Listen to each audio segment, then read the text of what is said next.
আল্লাহ পাক কোথায়, আল্লাহ কি বলেছেন তা আপনাদের সামনে তুলে ধরব। তিনি যেহেতু তাঁর সম্পর্কে সবচেয়ে বেশি জানেন, এবং রাসূলুল্লাহ সাল্লাল্লাহু আলাইহি ওয়াসাল্লাম কি বলেছেন, যিনি সমস্ত মাখলুকাতের মধ্যে, সমস্ত মানব জগতে সবচেয়ে বেশি আল্লাহ সম্পর্কে জ্ঞান রাখতেন, তিনি কি বলেছেন রব সম্পর্কে, আল্লাহ সম্পর্কে, যে আল্লাহ কোথায় তা আপনাদের সামনে পেশ করব। আল্লাহ পাক রব্বুল আলামিন বহু আয়াতে তিনি কোথায় তা উল্লেখ করেছেন। তার প্রথম আয়াত আপনাদের সামনে বলবো সূরাতুল মুলকের, সূরা মুলকের আয়াত নম্বর 16 এবং 17। আল্লাহ পাক ইরশাদ করেছেন, আ'আমিনতুম মান ফিস সামাই, তোমরা কি নির্ভীক হয়ে গেছো।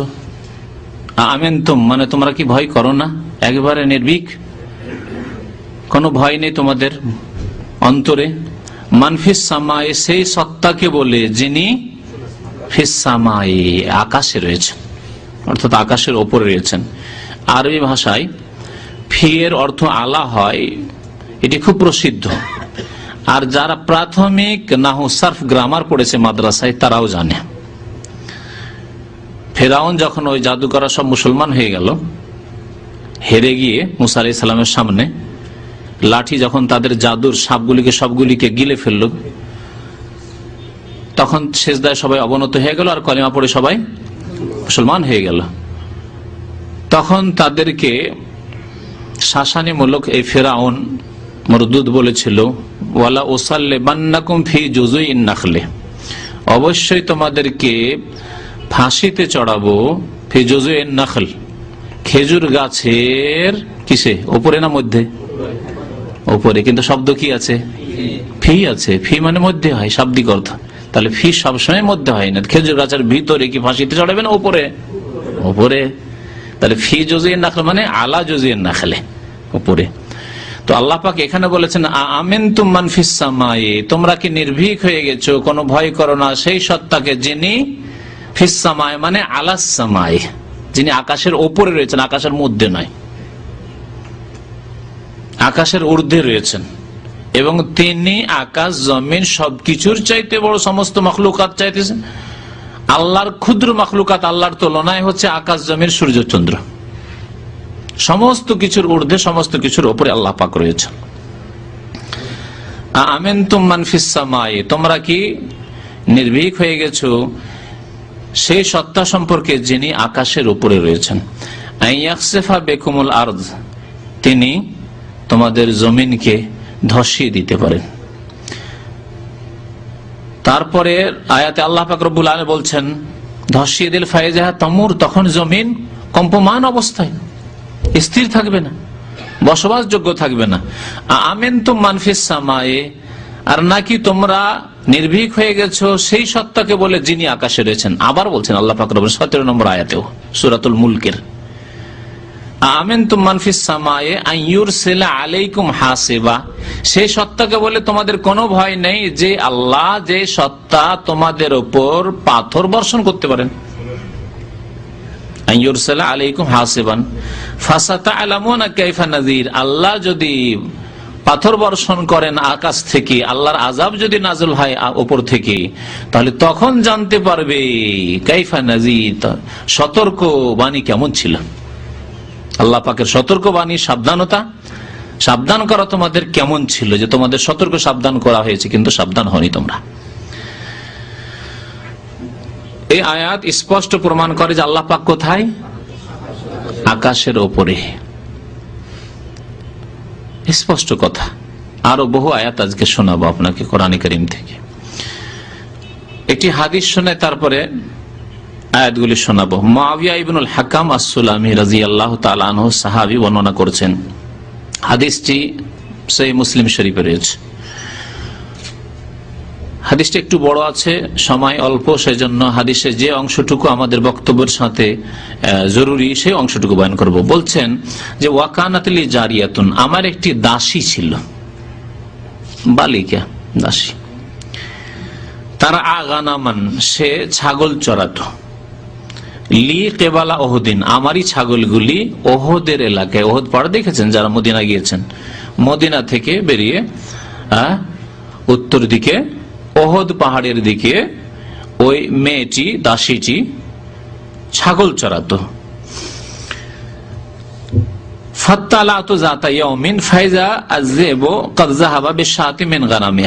একদিন আমি দেখতে গেছি, দেখি আমার বকরি ছাগলের কি অবস্থা। গিয়েছি, দেখি যে একটি নেকড়ে বাঘ এসে আমার যে বকরির পাল ছিল সেই বকরির পাল থেকে একটি বকরিকে নিয়ে গেছে। বলছেন যে আনা রাজুলুম মিন বানি আদম, আমি একজন আদম সন্তান মানুষ।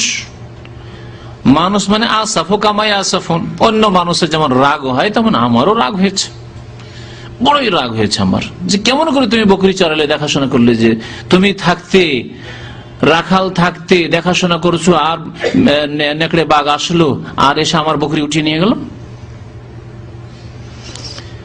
লাকিন্নী সাকাকতুহা সাক্কা, এই রাগে আমি বরদাস্ত না করতে পেরে আমি তাকে একটি খুব জোরে চড় দিয়েছিলাম। সাক্কাতুন মানে চড়, লাতামা মানেও চড় হয়, গালে মারা, মুখে মারা, একটা চড় দিয়েছিলাম। দেওয়ার পরে কিন্তু ভুলের অনুভূতি হয়েছে।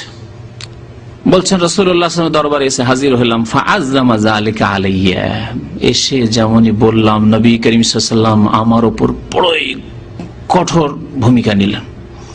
বড়ই পাপ করে ফেলেছি জানো, এইভাবে নবী করিম সাল্লাল্লাহু আলাইহি ওয়াসাল্লাম তুলে ধরলেন। কত বড় অন্যায় করেছো তুমি, কি অন্যায় করেছো তুমি।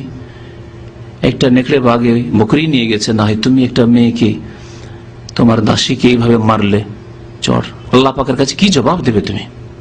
ফাযযামা যালিকা আলী কুলতু ইয়া রাসূলুল্লাহ, আমি তখন বলি, হে আল্লাহ রাসূল সাল্লাল্লাহু আলাইহি ওয়াসাল্লাম, আমার এই অন্যায়ের খেসারত হিসাবে, অন্যায় থেকে মুক্ত হওয়ার জন্য, তওবার জন্য, আফালা উতিকুহা, তাকে আমি আজাদ করে দেব, স্বাধীন করে দেব।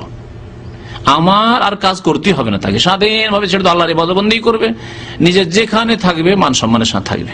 বলে আফালা উতিকুহা, তাহলে এত বড় অন্যায় যখন করে ফেলেছি, তাহলে এর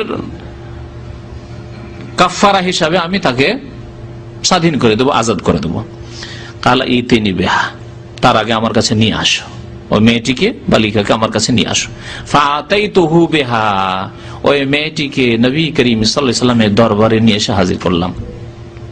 ফাকালা লাহা রাসূলুল্লাহ সাল্লাল্লাহু আলাইহি ওয়াসাল্লাম, ওই মেয়েটিকে বলেন আইনাল্লাহ, জিজ্ঞাসা করলেন আইনাল্লাহ, আল্লাহ কোথায়, যাতে করে জানতে পারেন যে এ ঈমানদার মুমিনা না কাফেরা। আইনাল্লাহ, আল্লাহ কোথায়। তাহলে আল্লাহ কোথায় জিজ্ঞাসার মাধ্যমে একজন ব্যক্তি সম্পর্কে জানা যায় যে সে মুসলিম না কাফের, ঠিক না। হাদিস প্রমাণ করলো।